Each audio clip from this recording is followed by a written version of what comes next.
Metrópole. Encontro de inúmeras rotas. Turbilhão de movimentos, aglomeração de pessoas, concentração de trabalho, massa compacta de edifícios, permanentemente mutante. Fervilhante de contradições. É uma descrição poética, mas é genérica, e deixa de lado as sutilezas de cada metrópole. Acordar, espantar o sono, sair de casa geralmente atrasado, enfrentar o trânsito lento, o ônibus cheio, o metrô lotado, disputando o tempo todo um lugar para si. Atualmente, qualquer um pode perceber que as ruas e avenidas de São Paulo não têm capacidade de receber adequadamente a imensa quantidade de veículos que transita por elas.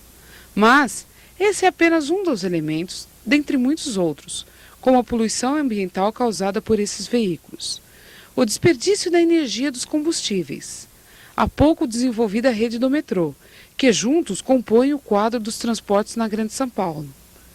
É preciso ser capaz de entender na sua totalidade o organismo que a cidade é, conhecer sua história, encontrar sua essência, compreender por que essa metrópole é assim como se apresenta hoje, tornando-se apto a vislumbrar suas atuais potencialidades e, finalmente, estar capacitado a intervir criativamente na cidade.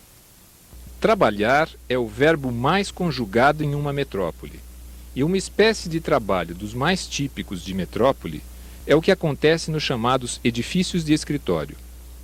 Envolve uma imensa e heterogênea massa de trabalhadores e por isso é importante investigar como acontece o trabalho nesse tipo de edifício, como são os projetos desses edifícios e todas as outras questões relacionadas a estas, dentro de uma visão que abrange não apenas os edifícios isolados, mas a cidade em que eles estão, com especial destaque para seus cidadãos.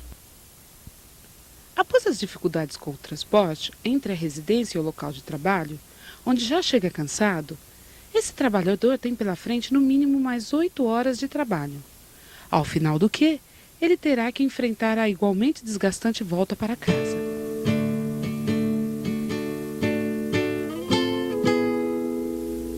Ao analisar as condições para os trabalhadores nos edifícios de escritórios, são encontrados não só conforto, facilidades e adequação.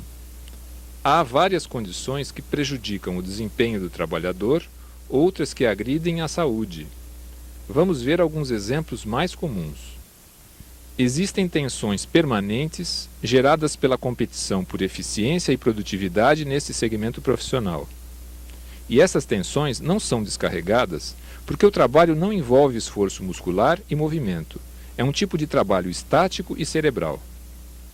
Há aqueles que permanecem sentados durante muitas horas por dia, muitas vezes com o agravante do imobiliário de desempenho insatisfatório. A atmosfera já ruim da metrópole é piorada no interior do edifício, pela fumaça de cigarros, pelas partículas e gases exalados pelos materiais sintéticos em geral e pela presença de micro-organismos cultivados no sistema de ar-condicionado, no piso tipo carpete. Ambientes iluminados exclusivamente por luz artificial não são bons o suficiente para a longa permanência. É crescente o uso de microcomputadores e, com isso, diariamente os trabalhadores expõem seus olhos às radiações dos monitores e submetem os músculos, tendões e nervos das mãos e braços aos esforços repetitivos da digitação. Há os casos em que o som produzido pelas pessoas e pelas máquinas não é convenientemente tratado e acaba atuando como um ruído de fundo prejudicial. A vestimenta passa a ser um problema quando visa atender primeiramente exigências de um padrão ritualístico e, com isso, sacrifica o conforto. Poucos usuários têm seus postos de trabalho próximos das janelas. E o acesso visual ao ambiente externo é um conforto disputado. Existem poucas oportunidades de relaxar, de descontrair durante o expediente. As consequências dessas condições para a saúde dos usuários são encontradas com frequência significativa. E é claro que tudo isso acarreta diminuição na qualidade e no rendimento do trabalho, seja por diminuição do potencial do trabalhador, como também por dias de trabalho perdidos para tratamento de saúde.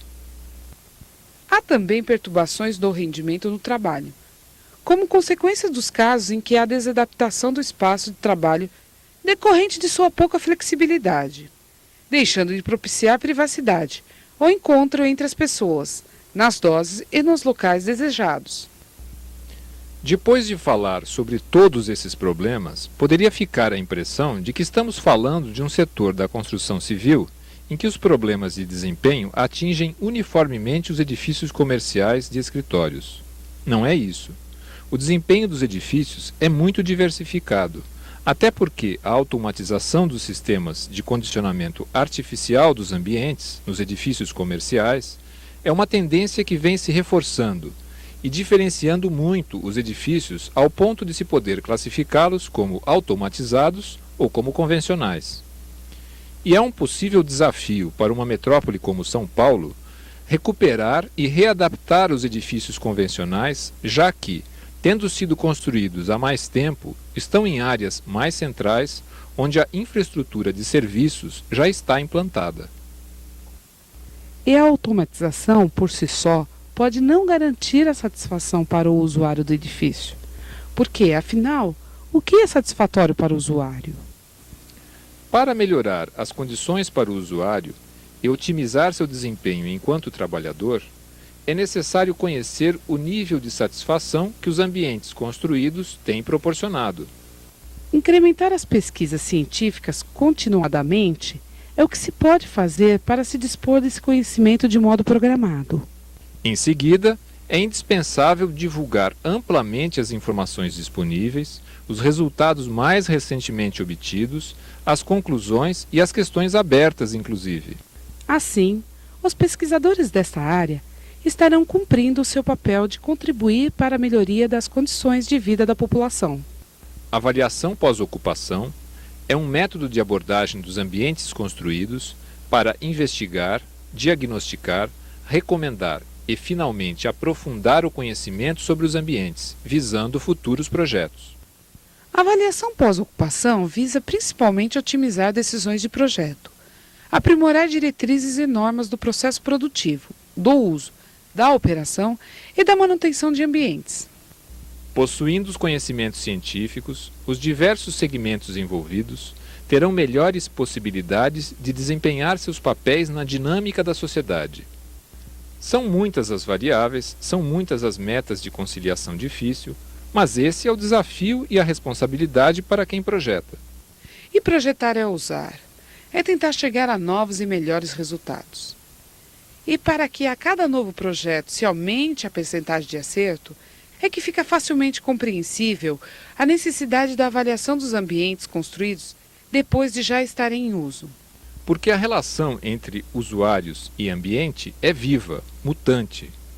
O ambiente construído é uma realidade da qual o usuário não tem como escapar. Pode ser vista como uma proposta de uso, maleável, amigável, ou como uma imposição petulante, autoritária.